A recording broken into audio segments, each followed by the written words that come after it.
बिस्मिल्लाहिर्रहमानिर्रहीम अस्सलामुअलैकुम जी। हाँ जी, अल्लाह के नाम पर एक लाइक एक सब्सक्राइब दे दें हैं। तो ये लें जी, ड्रेस तैयार हो गया है। यहाँ पर ना असल में मेरे मुंह से ये अल्फाज निकल आए क्योंकि झोली ऐसे पकड़ ली थी। अच्छा जी, ड्रेस स्टिच हो गया है। आज की वीडियो में मैं आपके साथ क्यूलोट पैंट कटिंग शेयर करूँगी, स्टिचिंग शेयर करूँगी। उसकी बड़ी ही डिफरेंट सी होती है, थोड़ी बड़ी ईजी होती है। And square sleeves cutting plus stitching share करूँगी। और ड्रेस कैसे 700 के अंदर बना वो भी स्टोरी शेयर करूँगी थोड़ा सा लास्ट में क्योंकि ये पहले ना हम लोग सिलाई कर लेते हैं तो वो भी इजी होगा। तो ये विंटर स्टफ़ है, बड़ा ही मज़े का। मुझे ये प्रिंट बहुत अच्छा लगा तो मैं ये ड्रेस ले आई। बड़ा ही सस्ता सा मिल रहा था मुझे, 700-750 में मुझे ये सूट पड़ा। और लेसें भी बड़ी ही सस्ती, कोई 50 रुपये में टोटल मुझे ये लेसें पड़ गई थी और मैं ले आई। तो बस ये बड़ी ही सस्ती सी लुक है, इंतहाई लोकल लुक है, लेकिन अच्छी लग रही है, बहुत बुरी नहीं लग रही। तो ये ड्रेस कैसा लगा आपने मुझे बताना ज़रूर है कि मतलब आपको लुक वाइज़ ये कैसा लगा ना। थोड़ा सा ऊंचा सा है लेकिन घर में पहनने के लिए नॉर्मल ठीक है। बट मुझे उतना कंफर्टेबल नहीं लगा कि ज़्यादा ही शॉर्ट हो गई थी शर्ट, लेकिन अच्छी है, बस ठीक है, कभी कभार हो भी जाना चाहिए। और बस मेरा दिल चाह रहा था कि ऐसे थोड़ा सा ना शॉर्ट शर्ट पहनने को काफ़ी टाइम बाद, लेकिन बच्चों के साथ अच्छा नहीं लगता। अच्छा जी, आए शर्ट पहले हम लोग क्यूलोट पैंट कटिंग कर लेते हैं। ठीक है जी, कैसे कटिंग करनी है, सिंपल जैसे ट्राउज़र की तह लगाते हैं वो लगा ली। इसके साइड पर मैंने इस तरह से लगानी है लेस, तो मैं उसका पहले मार्जिन छोड़ दूँगी। यहाँ मार्जिन लाइन ड्रॉ करने की ज़रूरत नहीं थी, ऑलरेडी लाइनें पड़ी हुई हैं, तो एक लाइन मैंने छोड़ दी, एक बॉक्स। तो उसके बाद मैंने हमेशा नेफे के लिए मैं एक्स्ट्रा कपड़ा ऊपर इस तरह से फ़ोल्ड कर लेती हूँ क्योंकि मुझे हमेशा पलेखे लग जाते हैं, मैं भूल जाती हूँ, तो हमेशा मैं एक्स्ट्रा कपड़ा फ़ोल्ड कर लेती हूँ। अब आपने चौड़ाई से रखते हुए 15 इंच पर निशान लगा लेना है और फिर लंबाई से रखते हुए 15 इंच पर निशान लगा लेना है। इस तरह से आपका निशान लग गया 15-15 इंच पर। ठीक है जी, और ये इस तरह से आपने छोटा सा एक प्लस का निशान बना लेना है। देन ऊपर से आपने जो है 13 इंच पर निशान लगाना है। ठीक है जी, ऊपर जो नेफा है वहाँ से 13 इंच पर निशान लगाना है। 13 यानी कि ये जो एरिया है टोटल 13 और यहाँ पर एरिया जो है ये 15 इंच होगा। तो 13 इंच पर निशान लगाने के बाद वहाँ से मैंने इसको और वो कंधे वाली कटिंग इस तरह से शेप देनी है। और ये मेरा आसन टोटल जो है वो 15 आ रहा है इस टाइम। तो यानी कि 13 इंच 15 इंच 15 इंच और ये मेरा यहाँ पर होगा।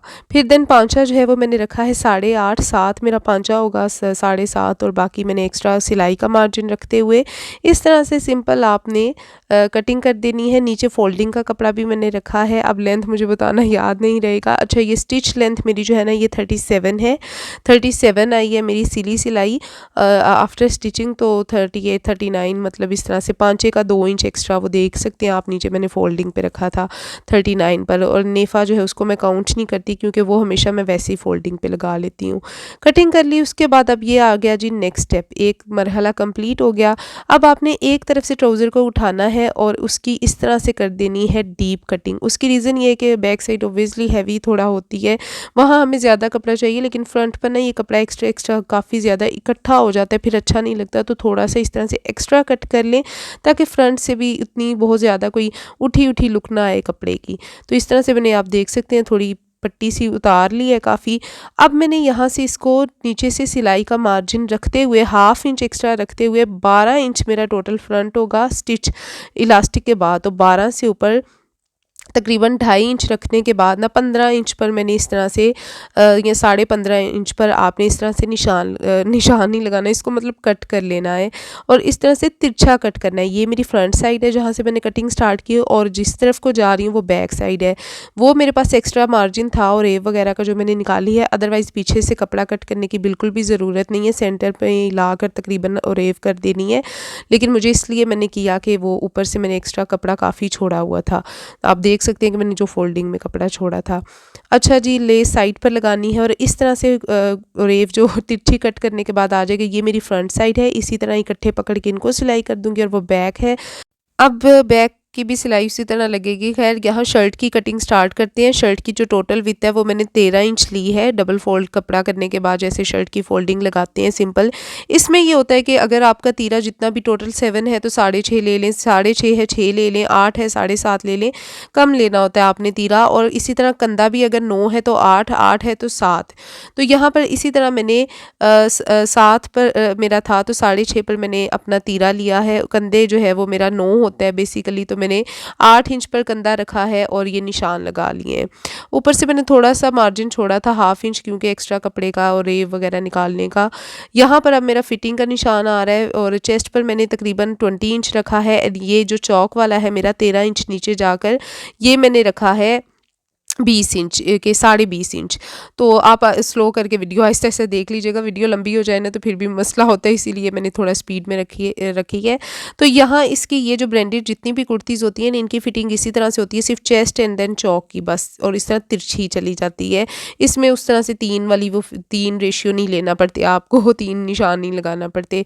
ये स्लीव्स हैं जी, स्लीव्स बड़ी ही सिंपल सीधा कपड़ा बस इस तरह से रखना है। यहाँ मेरे पास एक्स्ट्रा ऊपर कपड़ा था वो मैंने कट कर दिया है, और ये मेरे ऊपर से जॉइंट वाले स्लीव्स हैं, तो मैंने क्या किया है यहाँ पर कि इसका सिलाई का मार्जिन भी छोड़ा है। स्लीव्स बिल्कुल इसी तरह सिंपल अटैच होने हैं, तो वो भी आगे चल के आपको दिखाती हूँ। यहाँ पर आ जाएं जी, ट्राउज़र का मैं आपको बता दूँ कि ऊपर से इलास्टिक वाला कपड़ा छोड़ते हुए थोड़ा सा फोल्ड करते हुए मैंने इस तरह से रख के लेस लगा ली है यहाँ पर, और लेस इस तरह से सीधी बिल्कुल रखनी है। यहाँ मैंने इसकी साइड से कटिंग नहीं की, क्यूलोट्स जितने भी होते हैं इनकी साइड कटिंग नहीं होती जैसे कि दूसरी पेंट की होती है, सिंपल ही होता है। लेकिन यहाँ पर मुझे लेस लगानी थी, तो इसलिए भी मैंने यहाँ पर कट नहीं लगाया, विदाउट कट ही लेस लगा रही हूँ। तो आप भी ये आइडिया ले सकते हैं। उसकी रीज़न ये थी कि ये कपड़ा भी कुछ ऐसा है कि धागे काफ़ी निकल रहे थे, ओवरलॉक के बगैर नहीं टिकने वाला, तो इसलिए।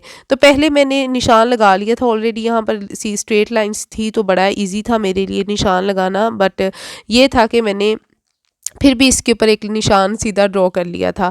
अब फ्रंट साइड को मैंने ये जो इनके कुंड निकले हुए हैं ना सामने से, इनको फ्रंट साइड पे रखा है। तो इस तरह से मैंने पहले एक कच्ची सिलाई लगा कर ना इस तरह से लेस को मैंने फिक्स कर लिया ताकि मुझे लगाने में आसानी हो। पांचे की जगह से भी मैंने नीचे से तकरीबन 2-2.5 इंच छोड़ दी थी लेस, और अब मैंने क्या किया, कपड़े को फोल्ड कर दिया अब ताकि मेरी लेस निकले ना। एक ही दफ़ा इस तरह से लगाना काफ़ी मुश्किल हो जाता, तो अब मेरी ये लेस ऑलरेडी वहाँ पर अच्छे से फिक्स है, तो मुझे ईजी होगा। अब मैंने जो जितनी अंदर येलो वाली जो पट्टी थी उस सारी को कवर करना है, सिर्फ जो स्क्वेयर्स हैं बाहर सिर्फ वही नज़र आने चाहिए। तो मैं इस तरह से सिलाई लगा लूँगी, वो लगाने के बाद खोल लिया, और अब यहाँ पर इसको जैसे ऊपर डबल वो सिलाई लगाते हैं ना, वो लगानी है, लॉक करना है इसको, और वैसे भी अच्छी लगती है जैसे साइड्स पर अक्सर ट्राउज़र की नॉर्मल सिलाई होती है।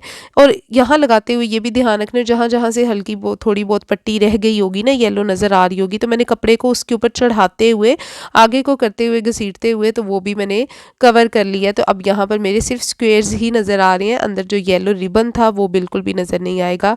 और इस तरह मेरी साइड की ये लेस कंप्लीट हो जाएगी और अच्छी लगेगी। और मैंने स्क्वेयर्स फ्रंट साइड पे रखे हैं, और इसीलिए जो लेस लगाते वक्त भी ना मैंने कपड़ा जो है मतलब बैक साइड पे थोड़ा सा ज़्यादा रखा था, एक बॉक्स थोड़ा सा 1 इंच यानी कि फ्रंट की तरफ को मैंने लेस आगे को रख के लगाई थी। देन यहाँ पर इलास्टिक लगा रही हूँ, और इलास्टिक मैं ऐसे ही करती हूँ कि पहले नेफे की सिलाई लगा लेती हूँ, देन थोड़ा सा वहाँ से खुला छोड़ के उसके अंदर सेफ्टी पिन या किसी भी पिन के साथ इलास्टिक डालकर और उसके जॉइंट्स को मिलाने के बाद यहाँ पर इस तरह से डबल सिलाई लगा लेती हूँ। तो मुझे इस तरह से काफ़ी इजी रह जाता है इलास्टिक लगाना। मैं हमेशा ऐसे ही लगाती हूँ, जल्दी हो जाता है और ईजी भी हो जाता है। पहले दूसरी तरह लगाती थी और अब बस सिंगल सिलाई में ये सभी इस तरह लगाते हैं अब तक तकरीबन। तो ये मेरी हो गई जी, इलास्टिक भी होगी, ट्राउज़र कंप्लीट हो गया। अच्छा जी, नेक लाइन मैंने बुकरम बिल्कुल भी नहीं लगाई, ख़त्म हुई हुई थी बताया था, और लाई भी नहीं। तो मैंने कहा अगर बुकरम के इंतज़ार में बैठी तो बैठी रहूँगी। सिंपल जैसे ओरेव पट्टी कट करते हैं उसी तरह राउंड नेक कट करके बारीक पट्टी लगाई है, लास्ट में दिखाऊंगी। तो यहाँ पर स्लीव्स इस तरह से अटैच करनी है। लेस मैंने पहले अटैच कर ली है, फटी हुई बाजू को इग्नोर करना है, ये वही है जो परसों तरसों भी देखी होगी, क्योंकि ये उसी दिन मैंने स्टिच की थी जिस दिन मेरा पार्सल आया था, और बस कपड़े ही चेंज किए थे, स्वेटर फिर दोबारा वही पहन लिया था। क्या करें जी, धोने भी खुद ही होती है, फिर बचत करती हूँ। अच्छा, यहाँ पर स्लीव्स इस तरह से अटैच करनी है। स्लीव्स जब अटैच कर लें बिल्कुल ऊपर रख के ना, फोल्ड करते हुए कपड़ा ऊपर ही सिलाई लगानी है, इजी हो जाता है। और यहाँ पर अब क्या करना है कि आपने फिटिंग की सिलाई कैसे लगानी है, ये मेरा चेस्ट का फिटिंग का निशान है। बाजू की सिलाई यहाँ पर लाकर आपने बिल्कुल लॉक कर देनी है 2-3 दफ़ा करके, यहाँ से क्रॉस नहीं करना। ये जो बीच में आपको बाउंड्री दिख रही है इसको क्रॉस नहीं करना। एंड देन जो चेस्ट की जो फिटिंग है वो नीचे वाली साइड से ही आपने स्टार्ट करनी है। तो इसी तरह से ये बिल्कुल झोल के बगैर फिटिंग इसी तरह से स्क्वायर स्लीव्स की लगेगी, और मतलब दोनों तरफ से अलग अलग सिलाइयाँ लगानी है आपने। इस तरह से ना बिल्कुल भी कपड़ा इकट्ठा नहीं होगा। तो मेरा ये ड्रेस तकरीबन स्टिच हो गया है। आई थिंक मैंने कोशिश की है कि बेसिक में है इसमें कवर कर दूँ, स्पीड थोड़ी ज़्यादा ही थी ताकि वीडियो शॉर्ट ही रहे। और ये मेरी नेकलाइन कंप्लीट हो गई है। आप लोग स्लो कर लीजिएगा करनी हुई, क्योंकि ये उन्हीं के लिए कि जो ऑलरेडी स्टिच करते हैं, उन्हीं के लिए ईजी होगा। और ये देखिए आप, मेरे स्लीव्स कितने अच्छे से अटैच हुए हैं, बिल्कुल भी नीचे कोई जॉइंट नहीं आया। और नेकलाइन भी मेरी तैयार है। सिंपल और रेफ पट्टी फ्रंट और बैक पर मैंने लगा कर कवर कर ली थी। स्लीव्स इस तरह से बनाए हैं। दामन पर मैंने लेस जो है ना, मुझे अच्छा नहीं लग रहा था, बहुत ज़्यादा येलो येलो हो रहा था। और ये स्लीव्स देखिए मैंने कैसे ऊपर रख के लगाए हैं। दूसरी तरह भी लगाएंगे, लेकिन यहाँ क्योंकि ये कपड़ा ऐसा था तो मुझे कट लगाना पड़ता, इसलिए मैंने कट से बचने के लिए स्लीव्स ऊपर रख के लगाए। और दूसरा लेस लगानी थी, तो उसकी वजह से भी ईजी था। अच्छा जी, दामन पर हमेशा मैं कपड़ा एक्स्ट्रा पट्टी रखती हूँ। ये इतनी चौड़ी पट्टी है जिसे मैंने मज़ीद अंदर फोल्ड करके रखा है। इससे ये ना शर्ट थोड़ी हैवी हो जाती है, वॉल्यूम आ जाता है, तो अच्छी लगती है। और दामन पर मैंने लेस कट करके लगाई है छोटी छोटी, क्योंकि मुझे बहुत ज़्यादा अब येलो अच्छा नहीं लग रहा था, लेकिन मुझे डिफ्रेंशिएट भी करना था कि ट्राउज़र और उसमें ना एक बाउंड्री भी लानी थी। और ये मेरी क्यूलॉट पैंट कटिंग जो है वो भी हो गई है। यहाँ पर मेरा ड्रेस स्टिच हो गया है, कंप्लीट हो गया है। स्लीव्स आप जितने भी रखना चाहें लेंथ रख सकते हैं, बढ़ा सकते हैं।